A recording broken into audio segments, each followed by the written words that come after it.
10 మినిట్స్లో capsicum ready చేయండి. పిల్లలకి లంచ్ బాక్స్కి రెడీగా చేయండి. రెడీ చేసి పెట్టండి. మళ్ళీ మళ్ళీ పిల్లలు అడుగుతూ ఉంటారు.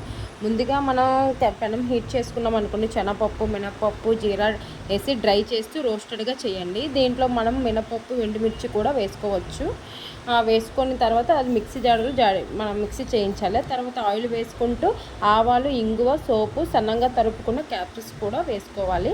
వేసుకున్న తర్వాత ఇందులో కొంచెం మనం పసుపు కూడా యాడ్ చేసుకుంటే, మీకు పసుపు సాల్ట్ వేసుకుని మగ్గనిచ్చిన తర్వాత ఆలు అయితే వేసుకోవచ్చు, లేదా ఆనియన్స్ ఉంటే ఆనియన్స్ కూడా వేసుకుని బాగా కలుపుకోవాలి.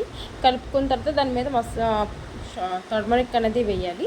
వేసిన తర్వాత మనం ముందుగా మిక్సీ ఆడించుకున్నాం కదండి, ఆ మిక్సీ పౌడర్ని అనేది వేసుకుని బాగా కలపనివ్వాలి. అడుగు మాడకుండా స్లిమ్లో పెట్టుకొని కలిపించాక మనకి వీలైతే కొబ్బరి ఉంది నా దగ్గర, నేను కొబ్బరి వేసాను, మీరు వేసుకోండి. రైస్ ఉంటుంది కదండి, రైస్ వేసుకుని మొత్తం బాగా కలిపాలి. మొత్తం ఆ మసాలాకంతా కనెక్ట్ అవ్వాలి. లాస్ట్కి కొత్తిమీర వేసుకుంటే సరిపోతుంది.